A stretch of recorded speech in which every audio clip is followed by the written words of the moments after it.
Yeah, I want to see that Michael Jackson thing. I had no idea it was coming out, Leaving Neverland. Yeah. And I don't know why, but they also have a companion listening or speaking about Leaving Neverland. It's Oprah decided to have some sort of discussion about it. I don't know why that was necessary. Go back to your low-fat soups. Lady. Yeah, but this kind of leads us into what we're talking about. The Leaving Neverland, HBO's documentary, 2-part documentary. Very interested in that. I want to see what it's about. It's about two guys who are apparently going to tell that it was not a magical time. Yeah. And of course, what's the first thing that happens when we and this is already after Michael Jackson has had controversy. This has been going on for years, long before he died. Shit, how long has he been dead? So the minute the documentary came out, what happens?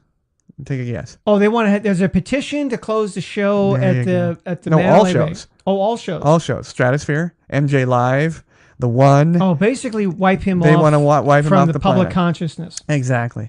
Now I haven't heard the conclusions of the documentary series, and I'm sure it's quite shocking. I'm sure it's shocking. HBO doesn't do much that isn't shocking, especially making only 6 episodes of Game of Thrones. That's shocking too. Oh, that is shocking.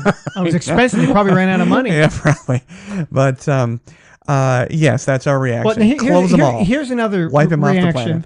Long before Michael Jackson, Yes. probably America's greatest poet, Walt Whitman, was accused of the same crime. In fact, probably worse. Yes. He was not just a homosexual, but he liked young boys. Yes. And he had been a teacher, and he basically got tarred and feathered out of a town where he was staying when they found boys showed up with blood in their shorts. Oh.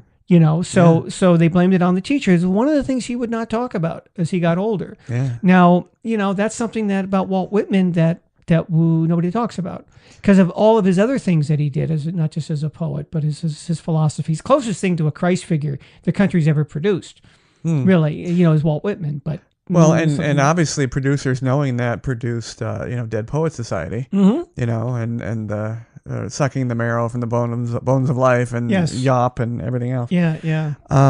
That's interesting. Yeah. I didn't know it was such a serious topic for him. Yeah. Oh, okay.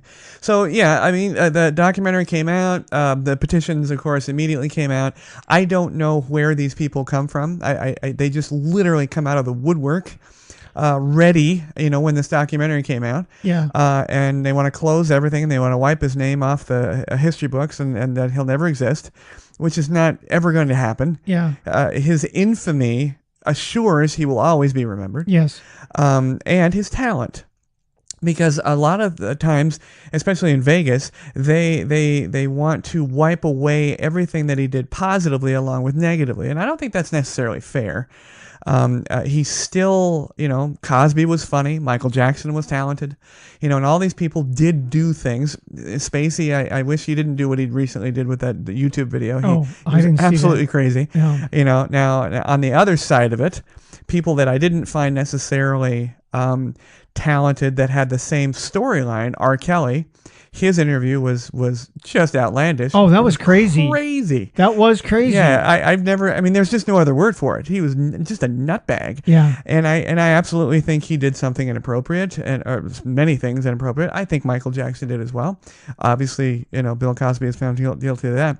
But I don't know if we should wipe away their entire existence. But the first thing, Las Vegas is supposed to close their shows. You're talking about the petitions. There was one I saw the other day. I almost wrote in this, get a fucking life. Yeah. They want to petition Disneyland to sell gluten-free churros. Yes. Look, if you have celiac disease and can eat it, consider it a gift from God that you can't eat this shit. Right. Right. Oh no, we're gonna petition them so we can eat this shit too, just like everybody else. No, I'm telling you, gluten. Yeah. It's just, that just amazes me. Yeah. So put gluten in there with Michael Jackson. That's right. Gluten and Michael Jackson out the door. Out the door. But Michael Jackson's shows there are I think 3 current productions right now.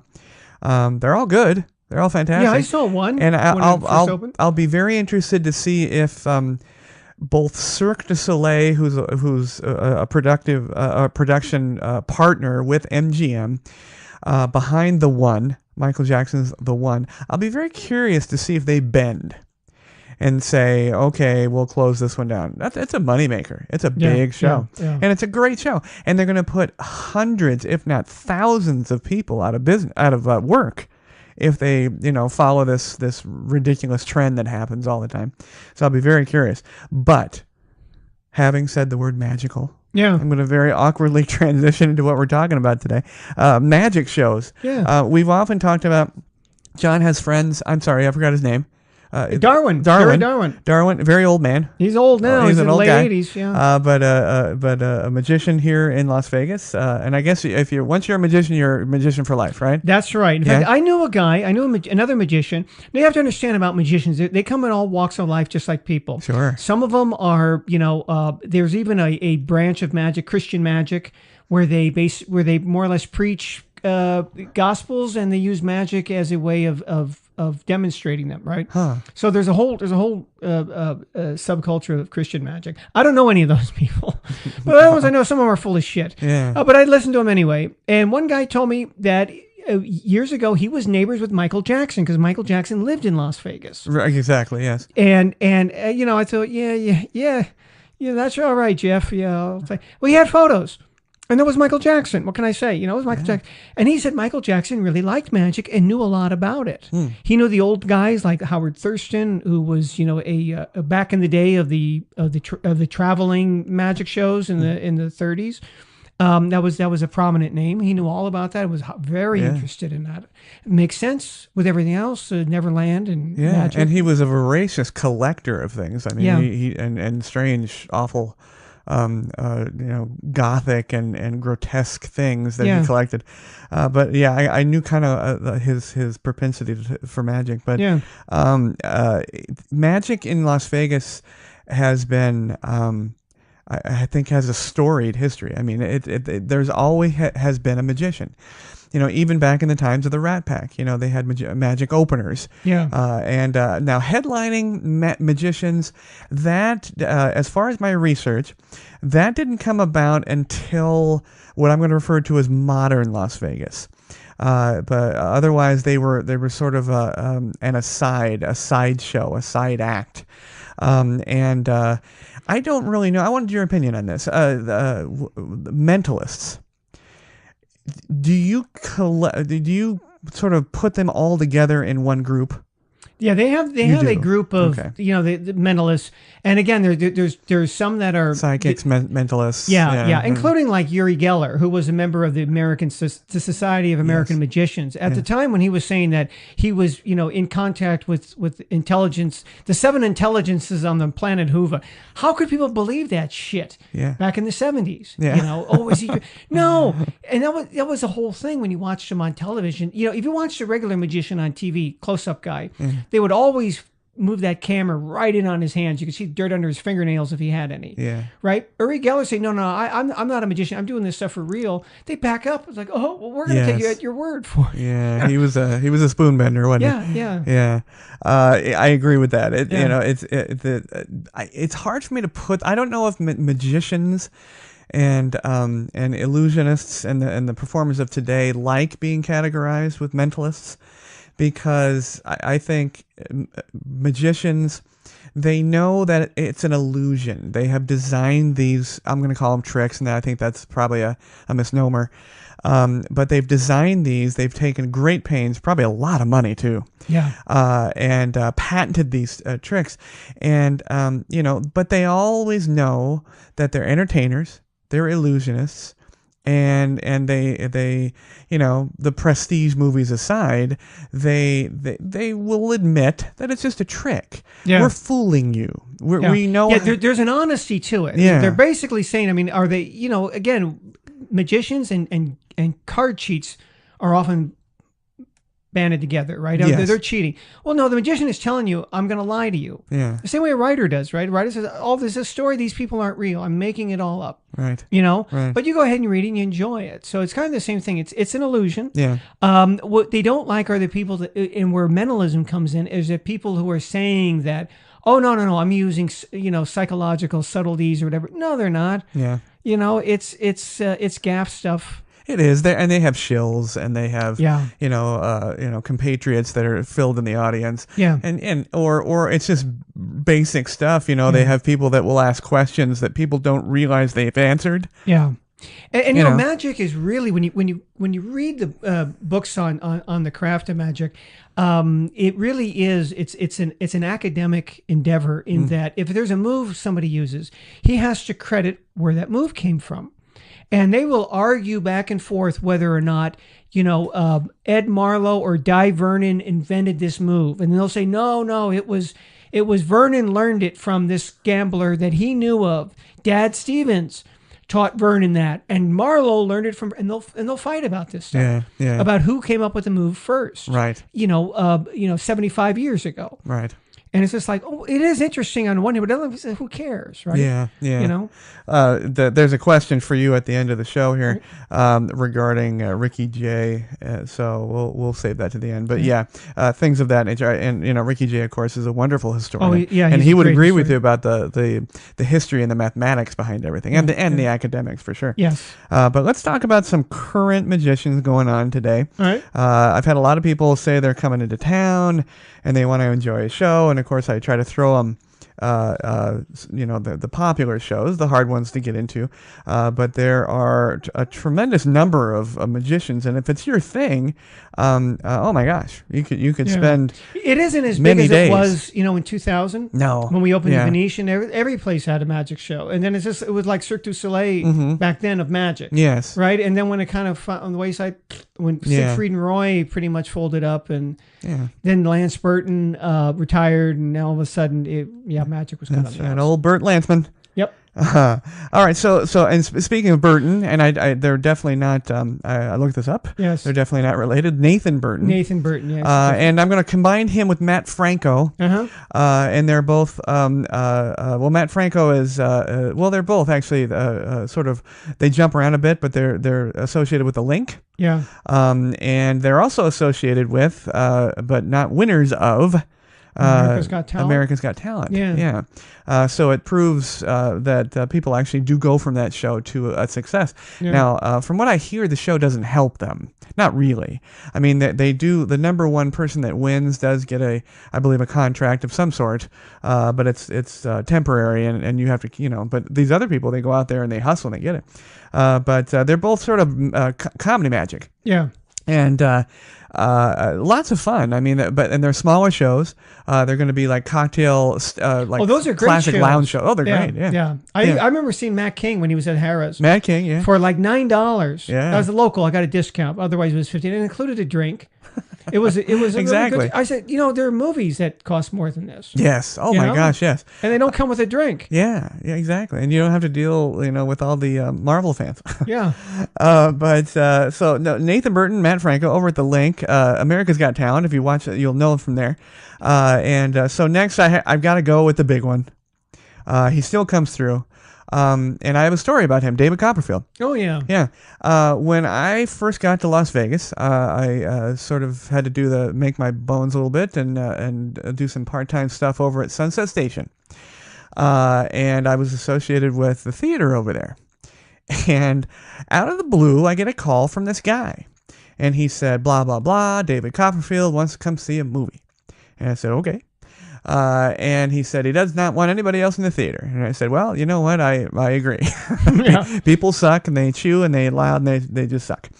And I said, okay, how would you like to arrange this? Because unfortunately, this is a typical corporation. And at the time, it was Regal. I think it was still Regal. Yeah.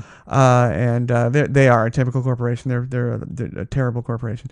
But and I said, well, how do you want to do this? And I said, I can do it after hours. And he said, great. And I thought, this is no way. The horse shit. There's no way he's going to show up. Not only did David Copperfield show up, but at the time he was dating Claudia Schiffer, and she was with him. Oh, wow. Yeah. And they did this a couple, 3 times. Did they show up like midnight or after that? Right after the last show, which the last show I think went up at like 10:30. Then it came about 11. And, we had to stay there and make sure you can't just leave at the time. And at the time it was still film. It wasn't digital presentation. Yeah. So you had to actually thread it and have a booth person and so on and so forth. Anybody that has worked for a theater should know this. But yeah, David Copperfield, and he was extremely nice. Very forthcoming. He gave us tickets to the show. But yeah, I don't, I think soon after that he split with Claudia. But they were such nice people, and they, other than the actual request of wanting the theater all by themselves, they were not the typical, the atypical, celebrity. I mean, they were very understanding that they were inconveniencing us, and very thankful. But David Copperfield, of course, comes through at the MGM. Giant show, giant magician, probably every magic award, known to man. What do you think of him? The magic community here in Las Vegas really doesn't like David Copperfield. Really? Yeah. It came down to kind of like two of the big magicians here in town that, was Lance Burton and David Copperfield. Yes. Lance was here all the time because he had a regular show at the Monte Carlo. David Copperfield was kind of like one of these resident ones, right? He would come in for 3 weeks and he would go and he'd come back.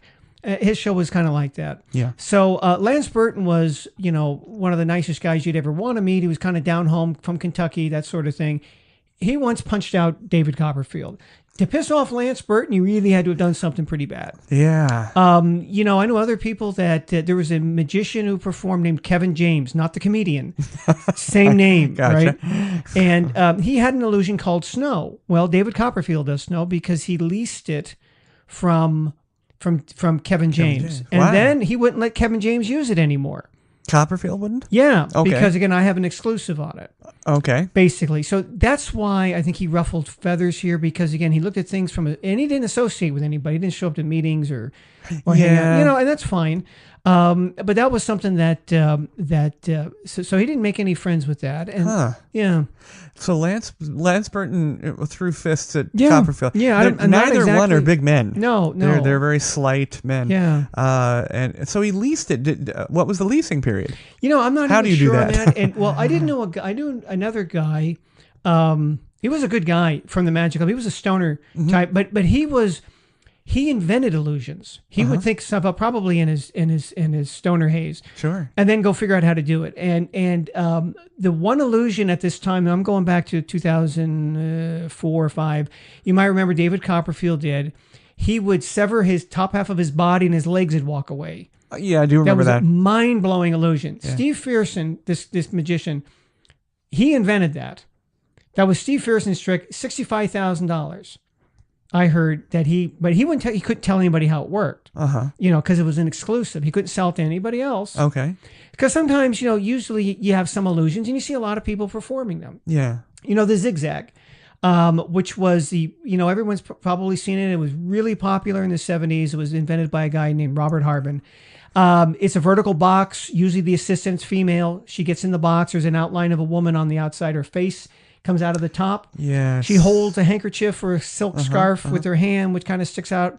He inserts blades in her torso and he slides out the middle section. Yeah. And the hand moves and the toes wiggle and what have you. It's called a zigzag. Okay. Because it looks like that. I didn't know that. Now, I had a friend of mine who had one. Now, at that time, back in the 70s, he paid like $2,000 for it. That was a lot of money. Sure. And I looked at it and I was just amazed. I thought, $2,000 for a cabinet. Basically, what you were paying for is the illusion, right? Is the effect. Magicians, that's what they like. They call it an effect. They don't call it a trick. It's an effect. And it was a great effect. But the mechanical workings of it were very, very simple. It was probably, how much did the wood cost to put the cabinet together in a paint job? Right. There was all the work was in the paint job. Okay. But other than that, you looked at it and said he paid $2,000 for about, $200 worth of labor and materials. But Right. the rest of it was The concept. the concept that Yeah. he paid for. That's what you bought. You bought the secret. Okay. But a lot of magicians did that. So, Sure. Sure. yeah. I didn't realize that was an interesting way to make money. I know there's a lot of people that design tricks. Yeah. Or I'm sorry, effects. Yeah. But that's very cool. Yeah. So that's Copperfield. Yeah. Now, is he a great show? Sure.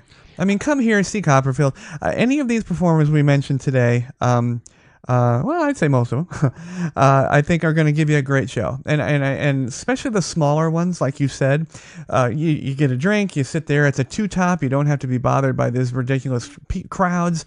And so I highly recommend all of these. I can't say enough about them. They're hardworking folks. Copperfield just happens to be sort of the top of the heap of what we're talking about, sort of.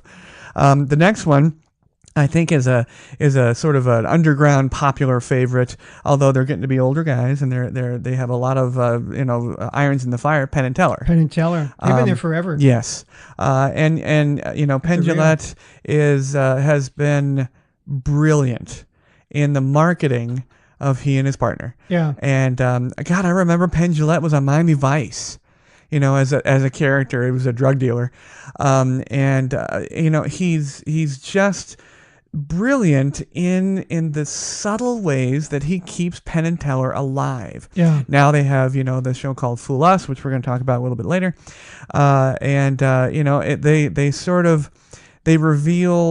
they backstop magic. They don't really reveal things that they shouldn't. They reveal what's kind of already out there, and they poke fun at it, and they're wonderful comedians, and I really applaud them for being, I think, starting off the bad boys of comedy and the black sheep, and then they've become, I think, the bulwark of Las Vegas magic. Yeah. In fact, there are some really good. I think you can even get it on Netflix if you're interested. They have History of Magic. It was a series, and one of the interesting things here, it's one of the rare times you get to see Rudy Teller talk. Yes. And he said people were so stunned because they thought, oh, you can. Yes, I can talk. Yes, I just don't do it on stage. Right. He's in a couple of sitcoms nowadays where he talks, but he's not playing, Teller. He's playing, whoever. But Penn and Teller at the Rio, always at the Rio, never leaving the Rio. No, they'll be there. Penn Jillette, you've probably seen him on talk shows and interview shows, and he's very open and wonderful about letting people interview him. And he has a house sort of out in the desert. Yeah. And it is, I'm going to call it, a compound. Yeah. And it's one of the more unique places in town. It's always highlighted as one of those places. Lonnie Hammergren, Penn and Teller, Siegfried and Roy's house always was involved in that. But it's just this weird, wacky house that he essentially built himself or had built himself. And it's wonderful. So if you ever get a chance to, look that up, look it up on Google. It's Penn Jillette's house, and you'll get a kick out of it. But recommend their show. Yeah, it's a good one. Good Lord, I have to. Now, here's a few I wasn't aware of, but apparently they are up-and-comers. All right. Strong up-and-comers. Piff the Magic Dragon. Oh, he was on one of those Flamingo. shows. Yeah, with the Chihuahua? Well, he wears a dragon suit. Yes. And I don't know if he had a Chihuahua. Yes, that's the Chihuahua is the part of the act. Okay. It's cute. Well, then I like him. Yes. Yeah, because I have Chihuahuas. Yes. And they're vicious little animals. Yes, they are. They can be. They are. I remember once I knew a woman with a Chihuahua, and she said whenever she had to give it a bath, she had to use oven mitts because it would bite. She goes, there are times I just want to drown the bastard. Well, they I affectionately call them pocket rats. They have about 3 teeth. If you actually think they bite, well, they don't. But Piff the Magic Dragon over at the Flamingo. Yeah. Apparently he's scoring some points in the community. Oh, is he? Good yeah, for him. in the show community and the magic community. Yeah, no. Well, Penn Jillette has done a lot for Opportunity Village. Yes. That's one of the charities. Yes. Yeah. So he's a good guy. So check him out over at the Flamingo. And Xavier Mortimer over at Bally's. Very much like the Pendragons. Yeah. Really an up-and-comer. I mean, he's getting a lot of good reviews over there at Bally's. Xavier Mortimer. Less comedy, more classic magic. Yeah. And in the sort of the vein of The Showman, where he's not trying to. It's less him, more the magic. Yeah. And then following him is quite the opposite. Is Chris Angel. Yeah. Which is all Chris, none the magic. Yeah. Exactly. Now, Chris, what do you? So Xavier Mortimer, Bally's. I recommend it if only because of the one sheet looks fantastic. It looks like Merlin. It's wonderful. Yeah. But okay, Chris Angel. We got to talk about Chris. Now, Chris hit it big over at the Luxor. Got a great contract. and basically in concert with his show Mind Freak. Yeah. In fact, he's still Mind Freak, but he's now moved on to Planet Hollywood. But after a long time, he had Cirque du Soleil again involved in the production of his show over at Luxor, Mind Freak, and he had one of the choreographers from So You Think You Can Dance was Wade Robson was part of the show. So started off fantastic. I did meet him. I did a sort of it's called a step and repeat, where you just it's a background and you shake hands and you take a picture. He was quite nice. He was, a very cool guy, but you could tell he was arrogant. But you know what? I think if you're a showman, you gotta be, or nobody knows about you. Yeah. Yeah. But then then the popularity waned, and then he recontracted over at Planet Hollywood. And I've seen a couple of, on the rare occasion I go to social networking, I've seen people that I know in the show business arena here in Vegas. They're kind of like, meh, or just bad. Now I cannot speak about the show. I can speak about the other show. I thought it was pretty good. Mm-hmm. What do you think of Chris? Well, yeah, I mean, I think he's one of those figures like David Blaine. Yeah. Among magicians, people look at David Blaine and say, Jesus, what's so special about this guy? Mm-hmm. He doesn't even know how to present a trick. I mean, right. he comes out, he does standard stuff that you can almost buy anywhere. Mm-hmm. And, that was in his first shows. I'm going back to the 90s when David Blaine first came out. He had the folding quarter and stuff like that. You can buy it for $8. Yeah. And it wasn't like he did something really unusual or original with it. Mm-hmm. It was just a folding quarter. Mm-hmm. But what I thought at the time was, but people, a lot of people haven't seen it. Because among magicians, I don't want to do that. It's old and I'm bored with it. Yeah, but if the crowd hasn't seen it, if the audience hasn't seen it before, it's new to them. Yeah, millennials haven't seen shit before the 90s. That's right. You could represent That's right. it. You can just represent it. Yeah. And so he was never very highly regarded in among magicians. And then he started doing more Houdini type, like escape sorts of things. Yes. It's the same thing, even with Houdini, he never really was considered very, very prominently among magicians. Because that so? Yeah, because okay. I mean he was famous and well known, but he was known for escaping stuff. And again, it's my assumption. I'm not a huge follower of magic, but with the escapists, like David Blaine and the where they pretend to injure themselves and stick needles through their tongues. I'm assuming all of that is an illusion, is a trick. Yeah. And however, I mean, the people love it. People love the grotesque. And that's why Ripley's Believe It or Not are still around, as far as museums and things like that. And that's what I think where Criss Angel thrived. He made it grotesque in a fantastic way and a dark way, and his show was, at the time, it was odd and weird and new. But as most things, he loses the juice behind it. But I know that his philanthropic and his charitable endeavors here in Las Vegas are notable. He does a great job, and I think he made himself a part of the Las Vegas landscape. He's done, in the field, he's done wonderful tricks at Hard Rock hotels and all different types of things. So I think he needs to be lauded for that effort. And again, the effort of entertaining in Las Vegas has to be respected. It's hard. Yeah. Because it's day in, day out. You got to be Criss Angel twice a day. Yeah. And people get jaded. They've seen so many things. Yeah. And much like movies today and any entertainment, and God forbid anybody that's, speaks on the internet, people automatically say, you suck. Yeah. Well, you know what? Stand in their shoes. He doesn't suck. He's working hard out there. And it's so unfair, for people to do that, and, the trolls and all the stuff that goes on. So, do you like Criss Angel or not like him? He's one of those 50-50 guys. Yeah. And that's fine. He knows that. He knew it when he started the business. But he's over at Planet Hollywood, a great place to go to see underrated shows. And I think his probably now is underrated. But you can see there's like 9 different shows at Planet Hollywood, including his. And I think you should go over there and check it out. It's fun. Now here's one that I don't know if I'm not going to give it my respect immediately, but it's the Naked Magicians. Have you seen this? No, these is chicks. These are not chicks. Okay. These are dudes. Well, then I don't want to see it. They used to have women that did that. They had some stripper magician women, back in 2000 or something like that. Right, so. right. Well, at least you can say they don't have anything up their sleeve, right? Exactly. No body loads. Yeah, John will be here all week, folks. Absolutely. The Naked Magicians. Let me see if I can find some information on them. They're over there at the right next to the Brad Garrett Comedy Club. They're actually in the Brad Garrett Comedy Club, over at the MGM Grand. Let's see here. They are indeed inside the Brad Garrett Comedy Club.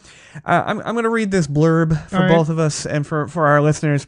The Naked Magicians are bringing their finely chiseled comedic and magical talents to Las Vegas from Australia for their first strip residency. Starring Mike Tyler and Christopher Wayne, two of Australia's most famous magicians, bear it all. Foregoing top hats and capes for illusions complete with magic and endless laughs, left without sleeves or pockets, the Naked Magicians perform mesmerizing feats that are both baffling and entertaining in this magical comedy show. Well, okay. That's kind of a first for me. There's a lot of nudity here in Las Vegas, thank God. Less so with men, and that we have, the magic mics, which is not magic at all. Yeah, Love It Garden used to have guys and women both. Right? Yeah, and we have Thunder from Down Under, and we have a couple of knockoffs. We have Chippendales, of course, still, but Naked Magicians. I don't think we've had that. No, we've had naked magical helpers. Yeah. We've had topless magicians' assistants. Yeah, which is I want to see those again. Yes. Make them reappear. Right? That's right. But Naked Magicians, Brad Garrett Theater. Someone tell me how they are, because I'll tell you what. With all the stuff here that I probably need to go see and do, they're not going to be. They're at the bottom of the list. They're not going to be top three. They're not going to be top three.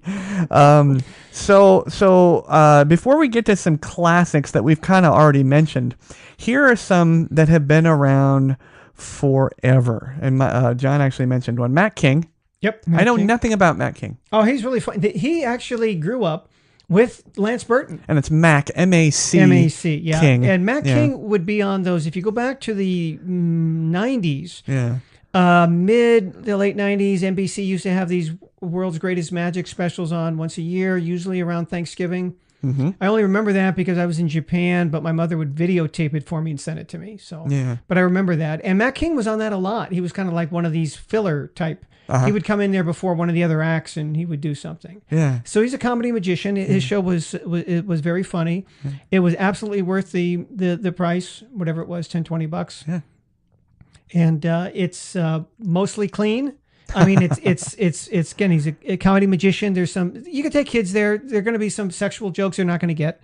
Yeah. I remember one of them was he had something to do with a box of Fruit Loops. He says, "You know what Fruit Loops are? Those are Cheerios that lead an alternate lifestyle." Troll him. So Matt King, and I'm sorry, where is he now? He was at Harrah's when I saw him. Yeah, I believe he's still there. Yeah, I believe he's still there. And Murray, the magician. Yeah. Over at the Tropicana. Yes, he's also on the Pawn Stars too. He's on Pawn Stars. Yes, Pawn Stars. Murray, the magician. He's another historian. Yes, historian. Yeah. And he also is remarkable for something odd, as is Carrot Top and quite a few of our entertainers. We have a movie here that plays at the airport, and it's an instructional video how to go through baggage, or how to go through security. Security, TSA. And Murray is part of that video. Murray's part of it. Yes.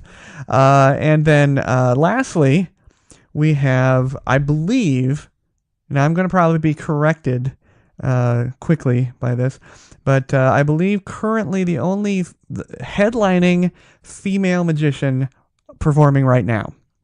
And she was also on the show from our friend over there in L.A., Chris with Faces and Aces podcast, Jen Kramer.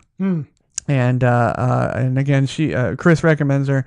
She had a great interview with him, and I do hear great things about her. But I believe she's the only headlining Where's she female. You know what? I apologize for that.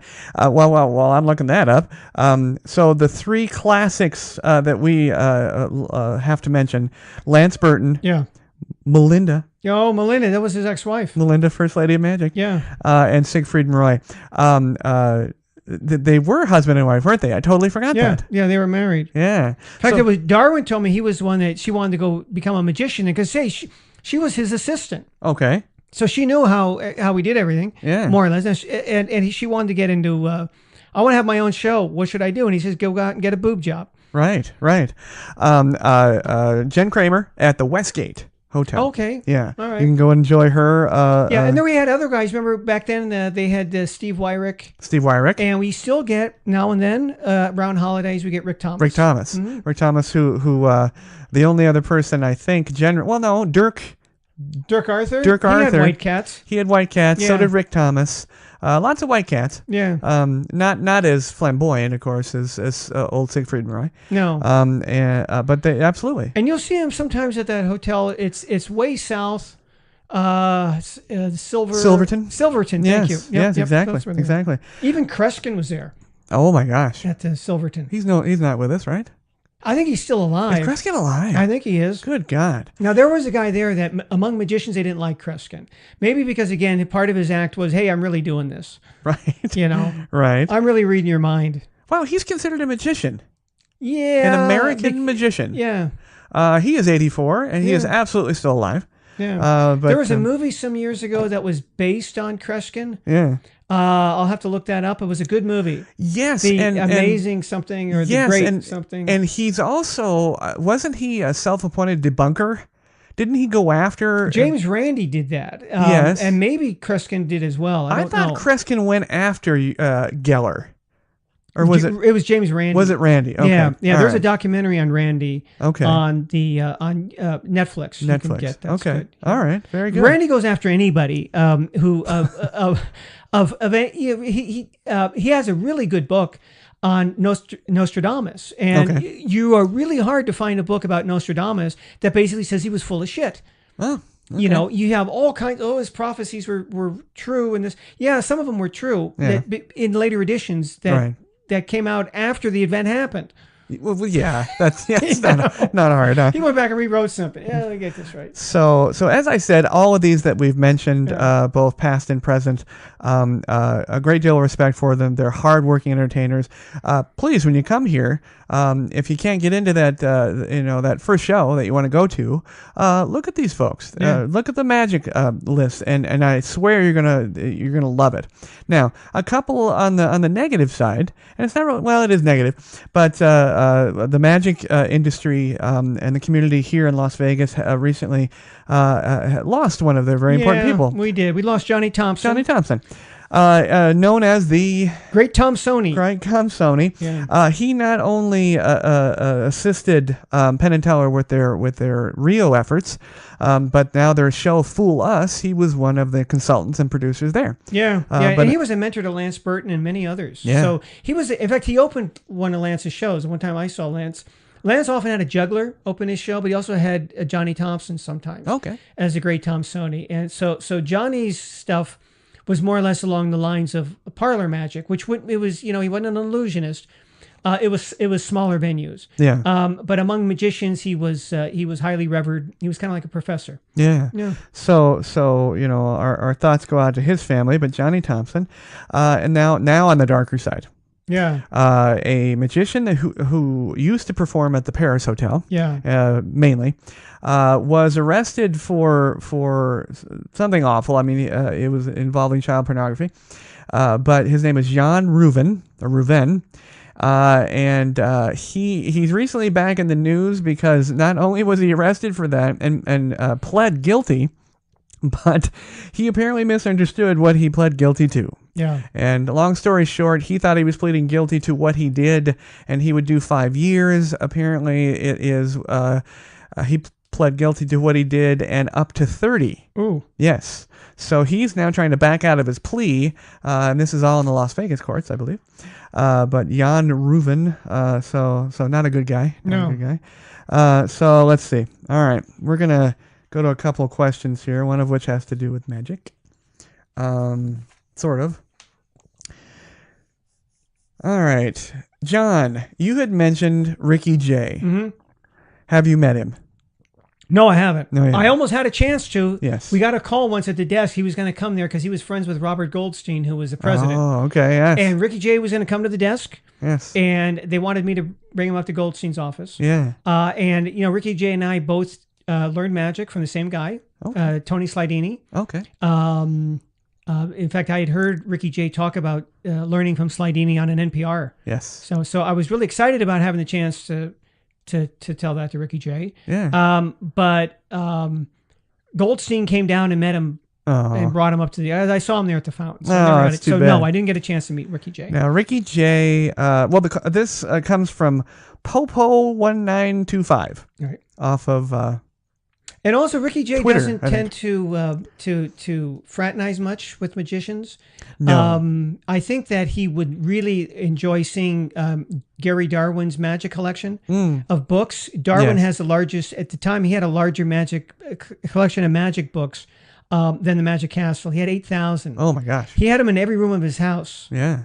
He had them everywhere. Oh my God, So that's pretty cool. Every one of them, he had a record on a old file. I mean, like a 3x5 note card, all written in by pencil. Oh wow. Yeah. Oh wow. Well before computers, right? But Popo1925 asked about Ricky Jay, and he, I'm assuming it's a male. He wants to know: is it actually true that people like Ricky Jay are not allowed to gamble in town? They claim to be. They claim to say that they're not allowed to gamble, and I would think. They're in a bad situation. Not that they would want to gamble. If they win, people think they cheated. That's if true. they lose, they say, "Why didn't you cheat?" Or you must not be very good cheater, right? Yeah. Because you had a chance to. Yeah. Well, there are probably less prominent card mechanics that are in or on the black book. Ricky Jay is not. No, he's not a mechanic. Yeah, he's not a mechanic. He's he's brilliant. I can't even tell you, if you've not seen his work, his card work and his sleight of hand and his close up work. Oh gosh, look him up and find him. But no, he's not in the book. Is he allowed to play? They probably would prefer he didn't. But he also is not going to. People like him don't play. Their life is cards. And they're not going to play at a silly table. Now, he'd rather be in movies. He's been in wonderful films. But there are card mechanics that are in the book and that aren't allowed to play. And but I would say celebrities of his caliber and stature, nobody cares. He's not going to play. So hopefully that answers the question. Canadian-born 65. Asked me a question, and I had to look this up. Strangely enough, it's actually happening in the next couple of days. What is today? We're actually March producing on the 11th. On the 15th, something is going to happen. But the question is there actually a barber shop / bar opening in town? And at first, I gave that a snort of disapproval, and I was incorrect in snorting. There actually is. On March 15th, there is opening at the Cosmo over with my friends over there. And it is a barbershop / bar. Now, it's a barbershop first, and then at night it's going to be the bar. Oh, I see. So you don't get drunk and get your hair cut. Right. That looks great, it's not like the girls that used to... We had a topless barbershop. Yeah. And we had girls that would cut your hair in lingerie. Yeah. All of which have gone by the wayside. But this one, cuts and cocktails. Opens at the Cosmopolitan over on Las Vegas Boulevard on March 15th. And like I said, they're gonna. It's the brief write-up I saw about it. Kind of hipster, really what's happening, what's going on. Trying to stay on the pulse. Barbershop. It has I don't know, what do they call it? Not rockabilly feel to it, Yeah. you know. But then, starting, I believe, at 5 p.m. on specific days, it turns into a bar, a speakeasy style bar. Oh, interesting. So yeah, so Canadian-born 65. You're absolutely right. I was caught off guard with that. So it's called Cuts and Cocktails over there at the Cosmo. So Rockabilly feel. Do you get? Did they? As long as you don't get a mullet, right? I don't know. I hope they don't have mullets. Yeah. I actually went to when I went to Las Vegas, there was a guy there. I laughed my ass off. He had a mullet. I took a picture of him. I said, "This is like, it's like spotting Bigfoot back there." Yeah. Who the hell has a fucking Right. mullet anymore? Oh, I still see him. Do you? I do. Yeah. Yeah, and I never understood it, the whole Billy Ray look. Yeah. We had a guy, remember, at the concierge desk came one time, and holy Christ, he had the most perfect mullet ever. The top of his head, it looked like a green at Pebble Beach. I mean, it was perfectly layered, smooth like that. I said, holy shit. And his hair came down past his shoulders, and he just looked like such a complete horse's ass. Yeah. And when he left, I was working there with Andrew. Remember Andrew? I do. And he just said, that dude had a mullet. And I said, no shit. That guy had a world-class mullet. That's great. Well, this was episode 99, the magic episode. Like I said, folks, when you come into town, make an effort to go see those folks. If you like magic, and if you like, some hardworking people, review what we said and go see those folks. They do a fantastic job, all of them. But what's coming up? It's episode 100. Which honestly, it's kind of impressive to me. Yeah. Doing podcasts, everybody makes it seem like it's easy. There's too many of them out now, and I think it's unfair for the podcasting community that aren't celebrities. Every celebrity now has one, although the celebrities do a fantastic job. I know Alec Baldwin and they have a Ron Burgundy podcast now. Funny. So it's a little unfair to us little guys, but don't kid yourself. Making a podcast is actually kind of hard, but what's really hard is sticking with it. Yeah. And 100 episodes in, I have a great deal of respect for John, and I think, we've had a fantastic time. But as we have said, for episode 100, we are going actually this weekend to Area 51. Area 51. We're going to go see the Little Alien and have alien burgers. John may not make it. No. Being a vegan, we're going to see if we can get... Well, they might be green, right? They could be. They could, or gray. Yeah, that's right. It depends. Like an eggplant. But we're going to have some special guests. We're heading over to Area 51, which is actually technically, the town is Rachel, Nevada. And we're going to check out our YouTube channel for that one as well. We're going to have video and podcast audio. But that one, along with The Invisible Maybe, is going to launch on April 2nd. We will have The Invisible Maybe ready for you, and check that one out. It's theinvisiblemaybe.com. You can pre-subscribe now. Check out on all the podcasting areas, but mainly iTunes if you would like to do that. Theinvisiblemaybe.com. But The Invisible Maybe and the Pod Bay Door Las Vegas are going to celebrate the 100th and the 1st on April 2nd. If there's any more announcements, I will be sure to release those between now and then. But for John, this is Jamey, and we will see you for number 100.